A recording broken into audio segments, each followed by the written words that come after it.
kebuka, tirainya kena angin, kayak kena angin dari dalam.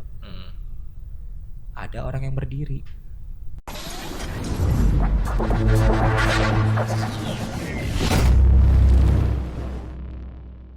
Bang, balik lagi tadi kan abang dari pertama itu ngomong kisah dari orang tua dan bapak dan ibu. Dan sekarang tinggal yang ibu. Yang berarti. ibu. Jadi itu bapak waktu SMA tahun 2000-an. Ibu ini belum lama, sekitar 2 atau 3 tahun yang lalu gitu.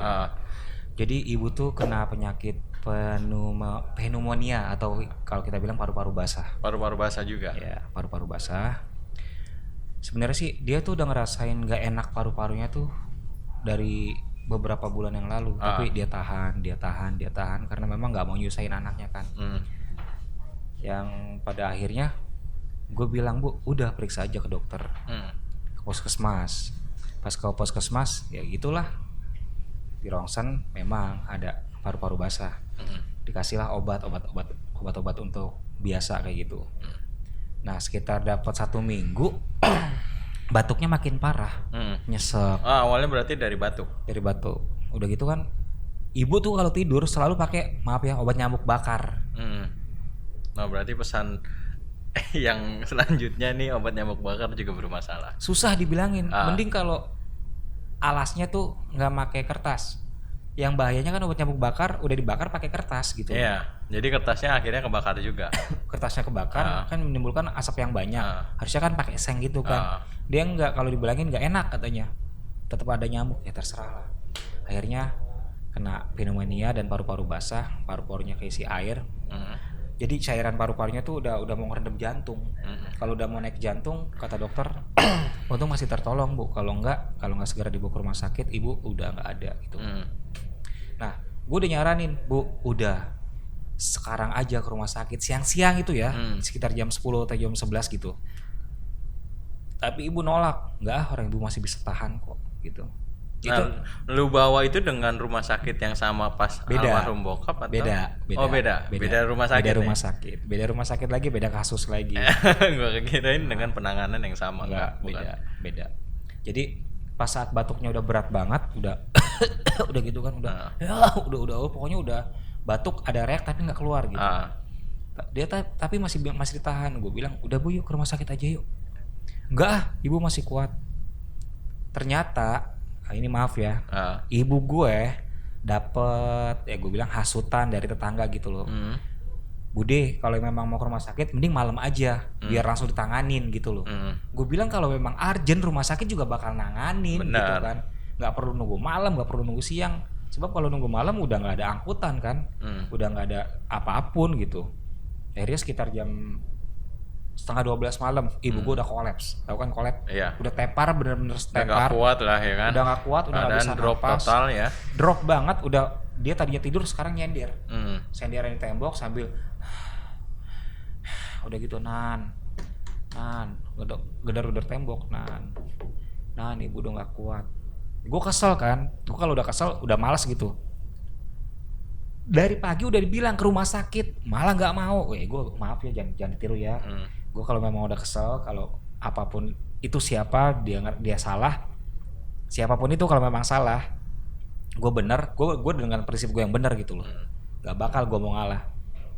Udah dibilang, Bu, dari pagi, malam nih mau naik apaan? Udah 11:30, nggak ada angkot, nggak ada segala macem, naik Grab aja.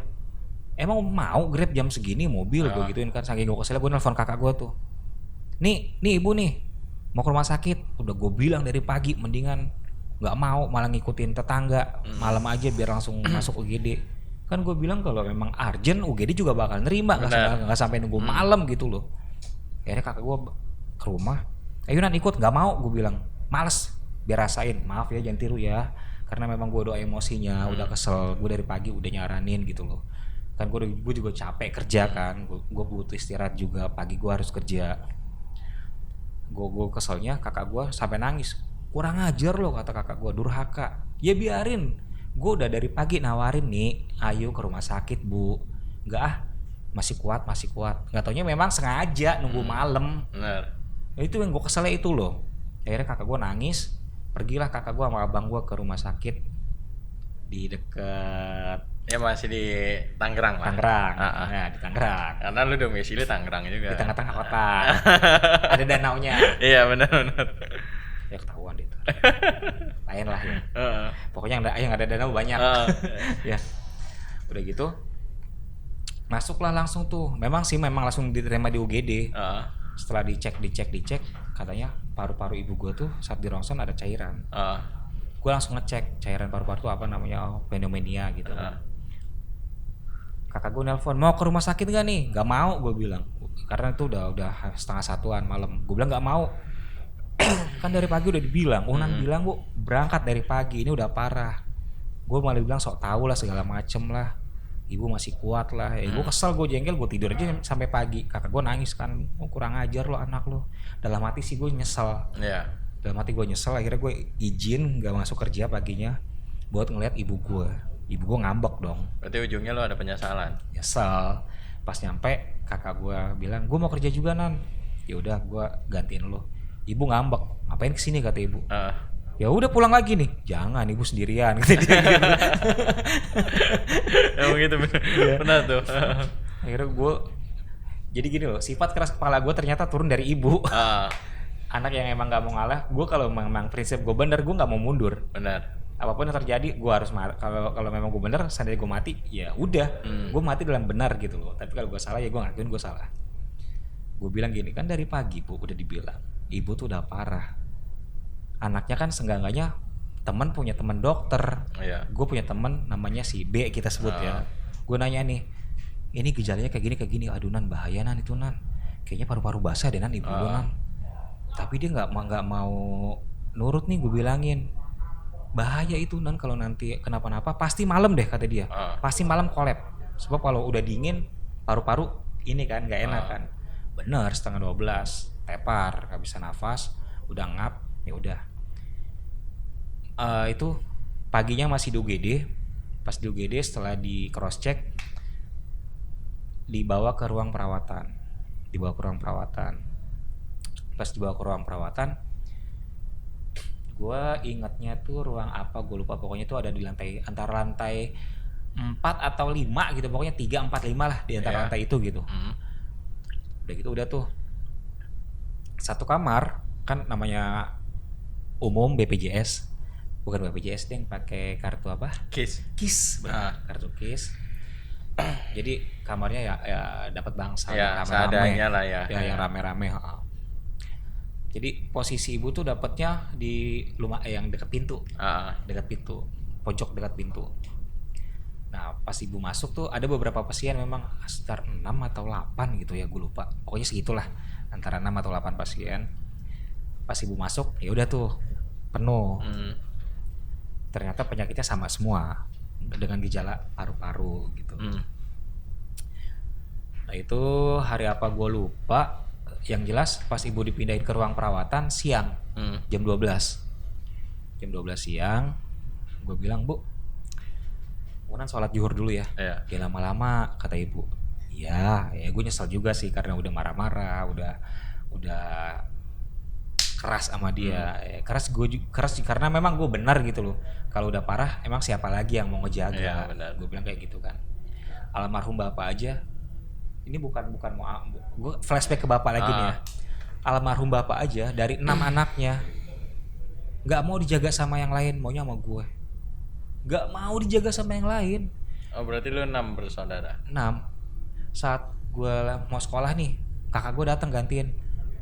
Udah jangan, gak usah sekolah Nan, libur aja dulu. Gue langsung diem, memang kenapa? Bapak nggak ngomong gitu. Bapak nggak ngomong. Dan dari situ gue belajar dalam seumur hidup gue. Gue baru pertama kali, maaf ya, nyebokin orang tua. Gue langsung nangis. Gue ngerasa, oh dulu nih orang tua ngerawat gue bayi nyebokin kayak gini ya gitu loh. Jadi hal yang lu rasain. Itu gue nyesel banget gitu loh. Seumur umur gue baru sekali itu gue nyebokin orang tua gue, dan kedua saat dia meninggal. Jadi dalam seumur hidup gue nyesel itu, gue baru ngerasa ternyata orang tua ngerawat kita dari bayi kayak gini gitu loh, rasanya nyebokin kayak gini gitu. Gue langsung nangis ya pas bapak gue tidur. Kenapa Nan? Nggak apa-apa. Gue langsung, aduh, gue Ya kan gue dulu biasa nulis buku itu gue sampai senangis-nangisnya masih ada buku gue. Ya udah, penyesalan memang datang belakangan ya. Kita balik lagi ke ibu. Pas gue bilang, Bu, kemudian mau sholat zuhur ya, gue nanya tuh sama perawat, Sus, saya kalau mau ke musola kan jauh nih di bawah, di sini ada musola nggak sih di ruangan ini khusus? Oh ada, itu ujung belok ke kanan, kata susternya. Yang mana, Sus? Itu loh Mas, tuh mentok belok ke kanan, kata susternya. Oke, fine. Memang sih musolanya kecil, bisa muat buat 5 orang. 5 orang buat 5 orang. Tempat wudunya, jadi ini musola nih, tempat wudunya kecil, cuma ada 2 keran doang, di sebelah tempat wudu ada pintu, dan gue nggak tahu itu pintu apa gitu kan. Pas gue selesai ngambil wudu, gue baru tahbiratul ihram, Allahu Akbar, pas rakaat terakhir gue lagi tahiyat, tiba-tiba dari, kan ini dinding musola nih, ini tempat wudu, tiba-tiba kayak ada yang mukul begini nih, beneran tiba-tiba dipukul begini, keras banget, padahal itu beton loh, sampai kedengeran. Pas gue salam, assalamualaikum, tato ada suara cewek ngejerit, kenceng banget. Ya gue kira sebelah apa, tempat wudu yang pintu itu gue kira ruang perawatan. Gue habis zikir, gue doa, gue penasaran dong, siapa yang teriak-teriak cewek. Gue ngintip, kan rumah pintunya ada kacanya nih, ada kaca. Gue ngintip, nggak kelihatan. Gue buka pelan-pelan, gue kira ruang perawatan, ternyata ruang mayat, gudang. Gudang buat naruh sapu, buat pel, gudang-gudang gituan. Gue gini, yang gedor-gedor tembok siapa tadi, yang teriak siapa tadi. Gue nutup pintu, tiba-tiba gue baru nutup pintu nih, gue tutup gini kan, krek. Yang dari bayangan jendela itu kelihatan kayak ada sosok perempuan lagi berdiri. Itu siang loh ya, jam 12 siang. Ini kan tembok nih, dia berdiri di ujung tembok, ngebelakangin gue begini, dengan ya mungkin istilahnya Miss Universe kota gitu ya, warnanya putih, bukan merah, bukan, rambutnya sampai sepinggang, rambutnya rata ya, mungkin dipakai sampo apa gue nggak ngerti. Benar. Siang-siang dia menghadap ke tembok, jadi ini tempat sapu, ini pel, ini tembok, dia munggungin gue tuh ke ujung tembok. Pas gue buka lagi, oh lo yang teriak. Dia kayak bergerak gini nih, gitu doang, mengisyaratkan mungkin iya gue yang teriak gitu. Mungkin dia kaget dengan suara lu. Pas tahu lu masuk ya kan, langsung lu ngomong, oh jadi lu yang teriak. Mungkin dia kaget, makanya dia geraknya cuma sedikit. Itu pas gue mau nutup pintu, gue ngeliat, oh lo yang teriak. Dia cuma gitu doang, kayak ngegerakin sedikit. Gue nutup pintu, udah diem aja lo, jangan gangguin orang. Ibu gue di kamar sebelah, gue bakal sholat di sini terus, gue ngomong gitu kan dalam hati. Gue tutup pintu, udah tuh, kata ibu gue, lama banget sih sholatnya. Biasa Bu, ada kasus sedikit. Ada apaan, kata ibu? Biasa. Ya lo mah di mana aja sama, kata ibu gue gitu. Ibu tahu kalau gue ya begini. Ibu tahu. Itu udah tuh kasus pertama. Kasus kedua, gue sholat lagi asar. Pas gue sholat asar lagi, masih dalam kondisi sendirian. Yang gue aneh tuh, gue kenapa selalu sendirian sholat gitu loh. Nggak ada tamu yang barengan gitu. Nggak ada yang barengan di situ. Gue aneh kenapa gue terus sholat asar, kembali lagi, dipukul lagi tembok. Diganggu lagi berarti. Ya gue kesel kan, iseng banget sih. Gue bilang kenapa gue sholat, lu kenapa mukul tembok mulu. Bukan suara jeritan sekarang, kayak ada suara barang jatuh, gubrak gitu loh. Gue cek, kenpel jatuh. Padahal nggak ada orang, kenpel jatuh. Gue bercandain, Neng mau ngepel, iseng. Gue tutup lagi pintunya, udah. Akhirnya maghrib gue nggak sholat di situ, takut bang. Udah malam ya. Maghrib siang bang. Siang gue ada ini. Maghrib bang. Maghrib gue sholat turun di bawah, ke musola yang di bawah. Walaupun panas gue turun. Isya juga sama, subuh juga sama. Itu udah ya. Pas udah itu, di hari apa gue lupa. Di hari kedua ibu masuk ruang perawatan, pasien yang depan keluar. Karena sembuh. Benar. Karena sembuh keluar. Udah tuh. Nggak lama kemudian, sekitar siang atau sore gue lupa, pasien yang di sebelah yang keluar lagi. Mulai keluar lagi. Keluar, intinya satu-satu keluar. Pas saat gue sama ibu nggak ada, masih di ruang perawatan kan, ibu belum dioperasi nih. Iya. Jadi memang harus disedot cairannya, nunggu jadwal. Ibu juga punya darah tinggi, darahnya harus stabil. Jadi pas dikasih tahu ibu nih kena pneumonia atau paru-paru basah, naik langsung darahnya. Kaget lah ya. Kaget 200 darahnya, langsung 200. Dokter bilang ibu nggak usah stres, kalau ibu stres ibu nggak bisa disedot itunya cairannya. Akhirnya ditunggu turun dulu, tinggal gua sama ibu gua udah berdua nih. Satu ruangan itu. Satu ruangan segede itu kita doang berdua gitu loh. Nah, akhirnya siang deh sekitar jam 2-an. Nah, masuk nih pasien satu. Kata ibu, alhamdulillah Ada temennya. Ada teman. Masuk satu. Gak lama kemudian jam 4, jam 5 masuk lagi satu. Alhamdulillah ada lagi. Pas malam penuh lagi tuh. Malam penuh udah. Ini besok atau lusanya gue lupa, pasiennya keluar lagi satu-satu. Langsung Sepi lagi. pas malam Jumat. Terus kejadian apa yang lo dapetin? Kata ibu sama bilang, kalau bapak kan juga bilang, Nan tirai buka satu-satu. Ibu juga bilang, Nan tirai buka satu-satu, Nan semuanya, ibu takut, jangan tutupin semua tirainya. Akhirnya gue buka tuh semua tirai gue buka. Pintu buka, Nan, kata ibu, kan ada AC, Bu. Gak apa-apa ibu, takut. Bukalah tuh pintu rumah sakitnya. Kan pintu rumah sakit ada dua nih, yang kecil dan yang besar. Benar. Yang besar gue buka, yang kecil tetap gue tutup. Nah, karena posisi ibu gue dekat pintu, pas banget dekat pintu tapi nggak mepet tembok ya. Otomatis kalau gue tidur ngebelakangin ibu gue, pintu ke arah sana dong. Iya. Udah gitu udah nih, gue kayak ngedengar suara anak kecil lari, gitu. Gue nengok ke arah pintu. Anak siapa malam-malam jam segini? Bukannya nggak boleh ada anak kecil di rumah sakit. Udah tuh gue diem. Tadinya dia arah larinya kan, ini musola nih. Dari musola dia lari ke arah luar. Ke arah luar lift atau eskalator gitu. Ke arah luar lari. Pas gue bilang, anak siapa malam-malam gini lari? Bukannya nggak boleh di rumah sakit ya. Gue baru ngomong gitu, gue sambil main handphone. Dia balik lagi. Dan lu lihat fisiknya? Ngelihat anak sekitar umur 5-6 tahun, pakai celana pendek. Bajunya gue ngeliat kayak pakai kaos putih gitu. Maaf ya kalau gue sebut kayak anak oriental. Tahu kan anak oriental kan? Ya gitulah, anak putih-putih gitu. Iya. Lari, gue nengok dong. Iseng banget sih, ngapain dia tuh? Udah, kata ibu, kenapa, Nan? Gak boleh ibu tidur, udah malam. Jangan nakut-nakutin ibu nih, malam Jumat kita tinggal berdua, kata ibu. Iya. Gue masih main handphone. Pas gue main handphone, jadi kan ini kasur nih. Kalau kasur rumah sakit kan tinggi-tinggi kan, ada kolongnya kan. Jadi ini kasur, gue tidur nyilang begini. Bantal gue di sini. Bantal gue tuh dekat kolong kasur. Kan gue main handphone begini nih, ngedengak begini. Pas gue lagi ngedengak begini, dengan santainya si anak kecil itu, jadi ini pala gue, si anak kecil mukanya begini nih, di atas pala gue. Oh, ngeliat tuh kayak lu lagi di bawah begitu. Iya. Akhirnya gue nengok gini, itu mukanya pucat, ya memang bener sih, kayak muka orang oriental, pucat. Dia senyum. Gue langsung, ngapain lo, kepo, gue gituin. Mungkin mau ngeliat lu lagi main handphone, ngeliat story. Gue ngapain lo, kepo. Dia senyum, lari lagi ke depan pintu. Lari-larian mulu, saking gue kesel. Ibu bangun, kenapa, Nan? Enggak, udah jangan bikin ibu takut, kata dia.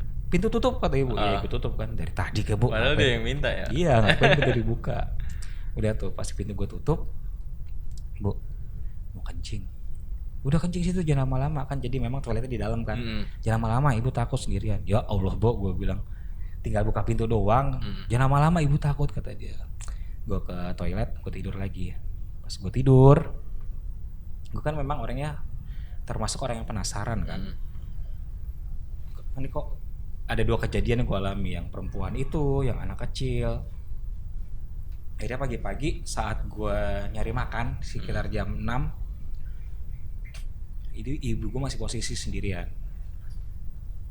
Pas jam 6, Bu, mau nyari makannya, lapar, ke kantin bawah.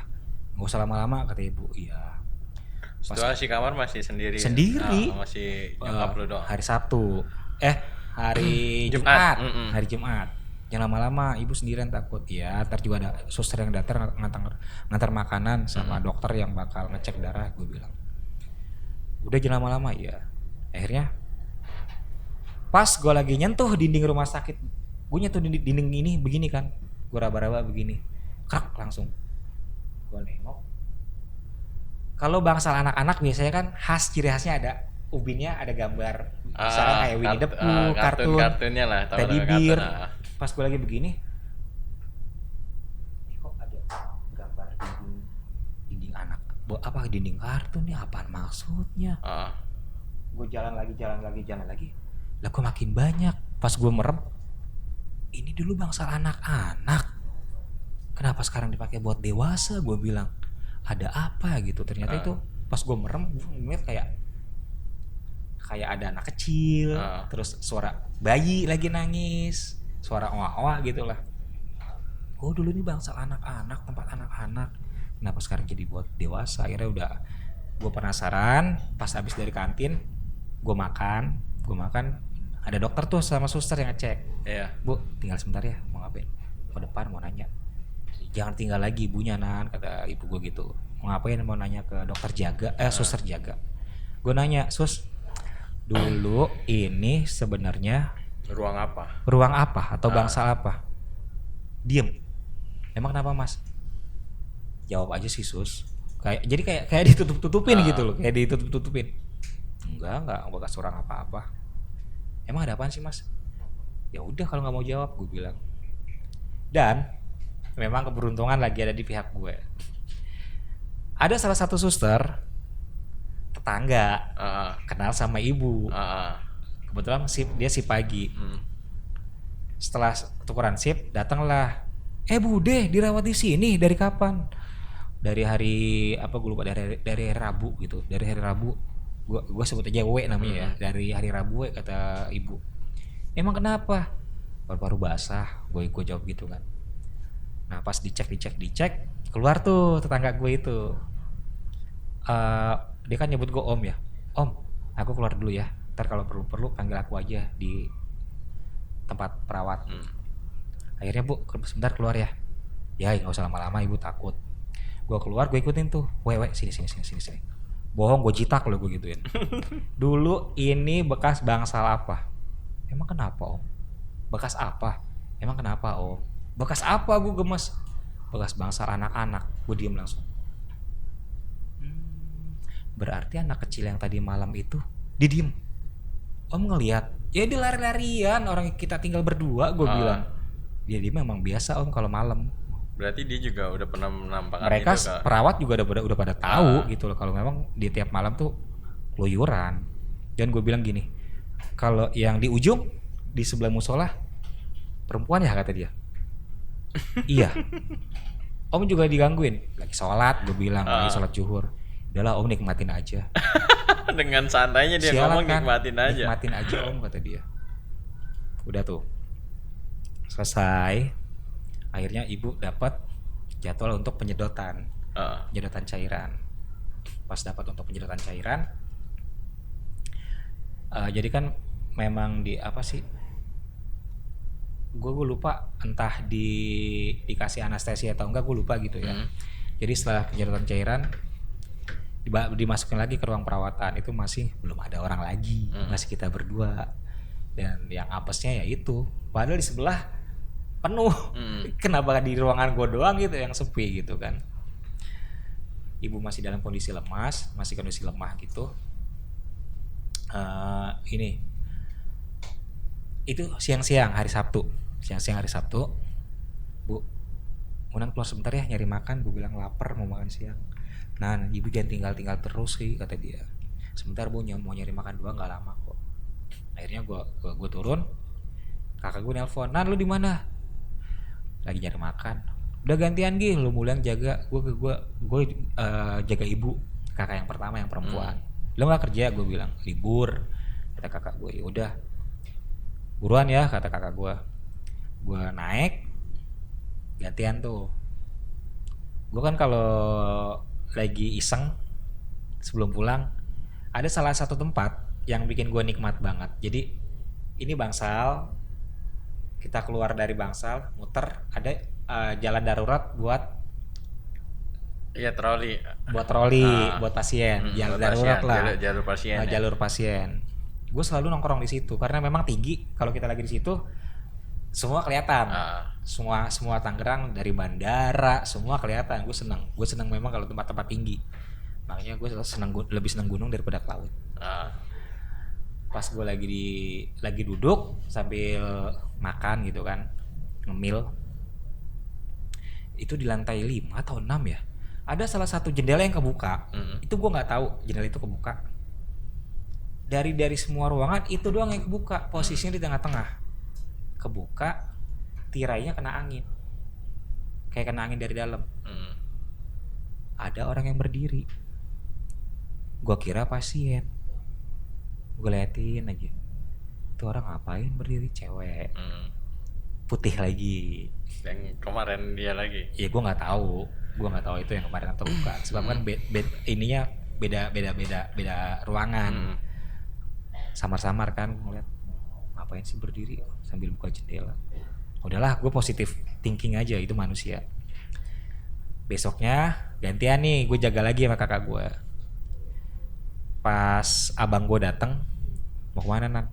Jadi gantian nih, abang gue jaga cuma sebentar doang, cuma ngejenguk doang terus pulang. Cuma ngebesok sebentar pulang. Ya gue ngadem lagi ke tempat yang sama, masih berdiri lagi di situ. Masih berdiri dengan keadaan yang sama Gue bilang, ini orang patung atau bukan sih? Tapi dari semua ruangan itu doang jendela yang terbuka. Dari semua lantai berjejer gitu, itu doang semua terbuka. Ngeliatin, orang itu. Tapi ya dia berdiri sambil menatap kosong lurus gitu loh. Hari kedua, hari ketiga, tambah penasaran. Gue makin, tadinya gue duduk di sini, gue pindah ke agak mendekat gitu.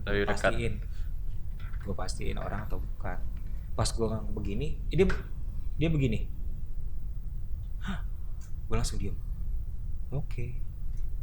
Lo bukan manusia, gue bilang. Gue masuk ke kamar perawatan ibu gue lagi. Gue diem. Ada apaan? Enggak. Bu, cepat pulang apa bu? Gue bilang. Emang kenapa cepat pulang? Bu, cepat sembuh.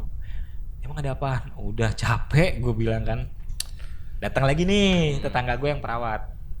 Tetangga gue yang perawat datang. Weh, sini. Di lantai segini, itu digunain apa enggak? Kenapa mas? Ngeliat apa lagi? Dia langsung nembak, ngeliat apa lagi? Gue seret sini.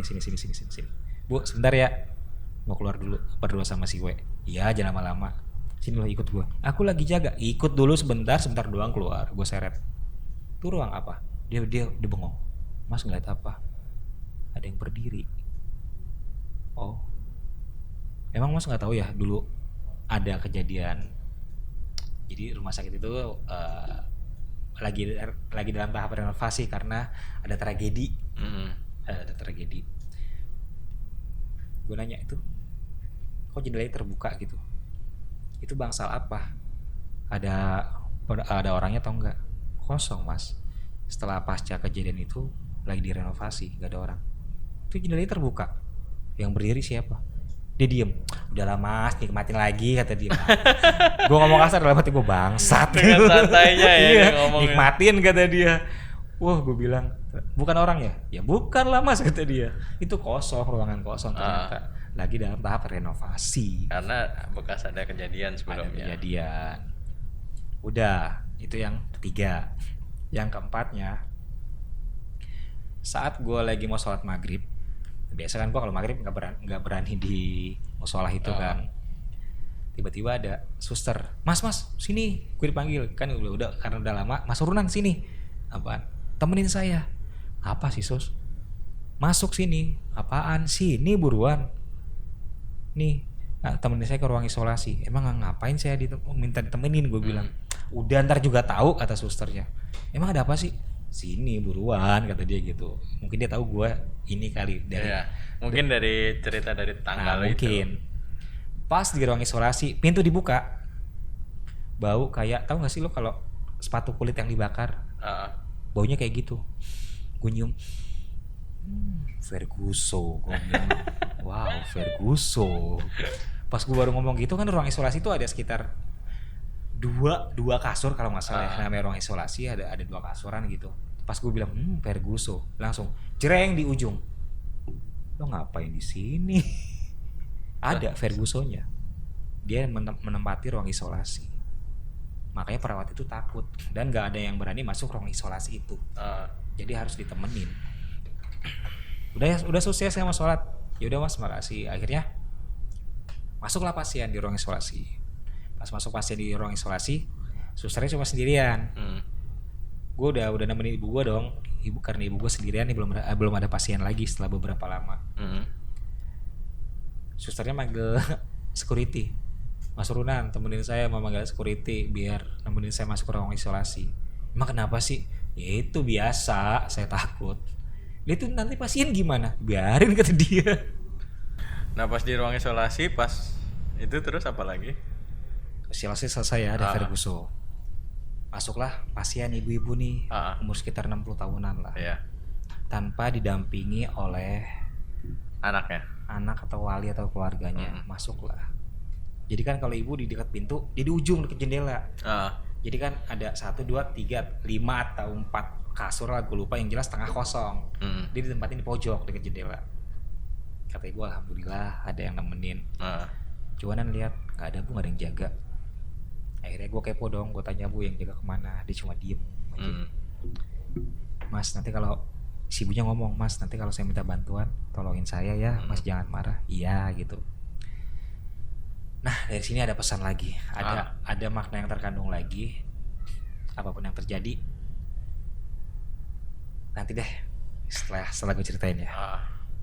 Hari pertama dia masuk nih, si ibu tanpa wali itu, dia kan mau buang reak kan.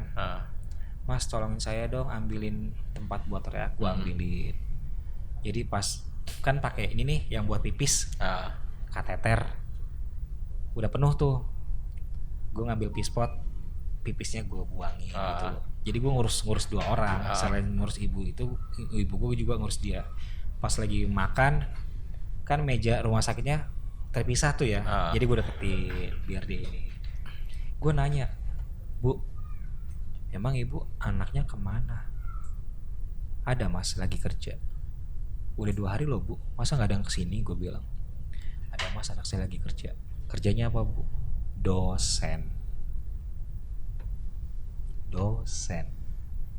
Oke, fine, dosen.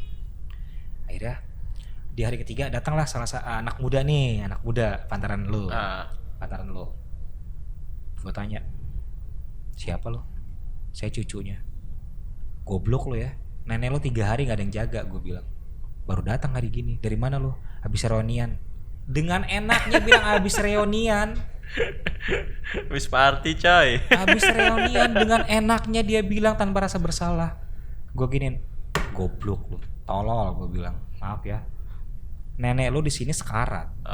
Lo dengan gampang bilang reunian. Emang mas siapa sih? Akhirnya gue kesel. Gue yang jaga nenek lu selama 3 hari. Terima kasih mas. Gitu doang. Kan yang enak ketika plak gitu loh. Langsung kita tendang, guling-gulingin tuh. Dengan gampang, terima kasih mas, gitu doang. Udah selesai. Itu sekitar jam berapa dia gini, mas nitip nenek saya lagi ya, saya mau ke toilet. Nggak taunya nggak balik-balik, pulang. Bangsat kan, dibohongin. Gue kira dia bakal balik, nggak balik lagi. Gue tanya, emang rumah cucu nenek di mana? Bekasi. Mati aja lu mendingan. Gue nggak nyumpain si ibu itu ya, gue nyumpain si cucunya itu. Nggak balik lagi. Terus besok paginya datanglah anaknya tuh, bapak-bapak gitu. Si dosen itu sambil bawa laptop. Gua kira kesana mau jagain ibunya. Kerja. Orang lagi, gua nggak mau nyebut namanya, sebut aja C ya. C, ibu mau makan. Iya bu, sebentar, dikit lagi.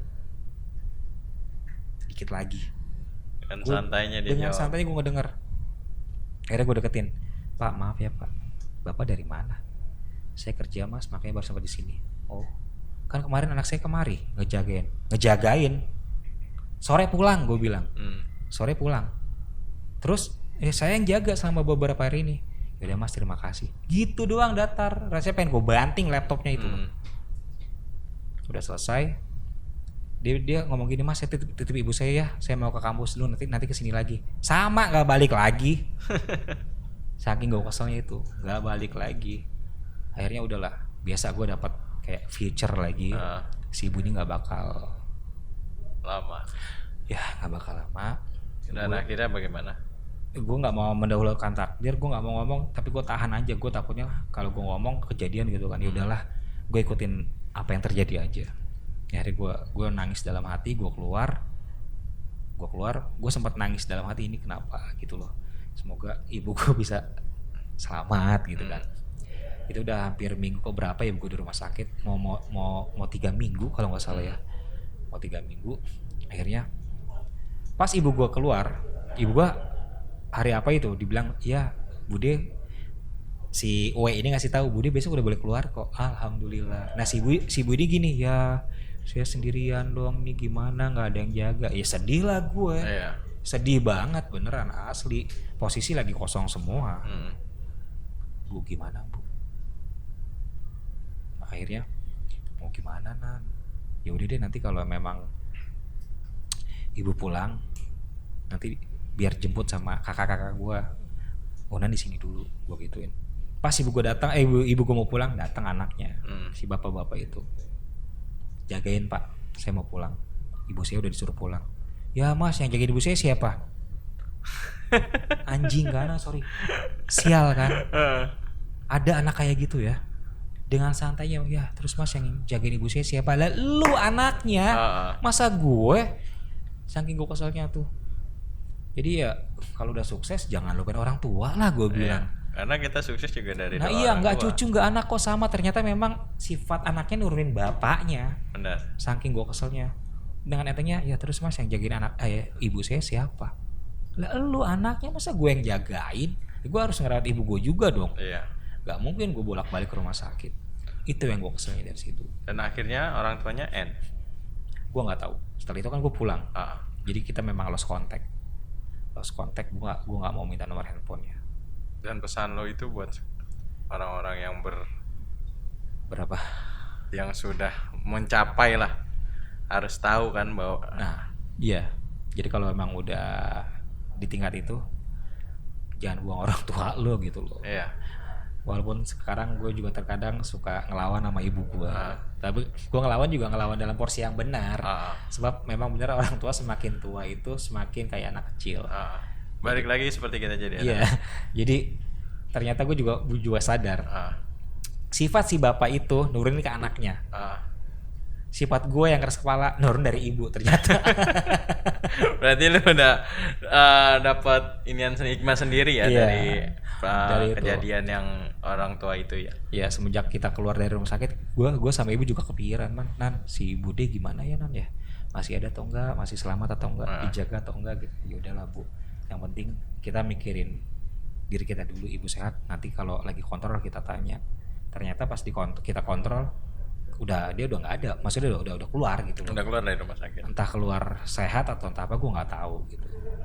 Jadi garis besarnya kesuksesan tidak menjamin perilaku ya. Betul.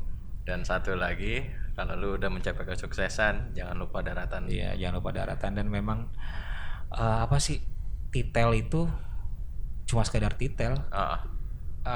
Ijazah atau apapun nggak bakal ditulis di batu nisan. Walaupun lo profesor, doktor, nggak bakal ditulis Profesor Dr. Runan Handoyo, enggak kan? Almarhum Runan Handoyo. Oke Bang Runan, terima kasih udah bagi pengalamannya tentang kisah di rumah sakit. Nanti nextnya kita juga ada kisah koin membawa petaka. Dan yang udah nonton konten ini jangan lupa di subscribe, di like, di share, di komen juga nggak apa-apa ya kan. Dan karena lu harus tonton konten ini biar tahu next untuk konten berikutnya itu apa bersama gue sama Bang Runan. Karena apa? Karena aku ada untuk kamu.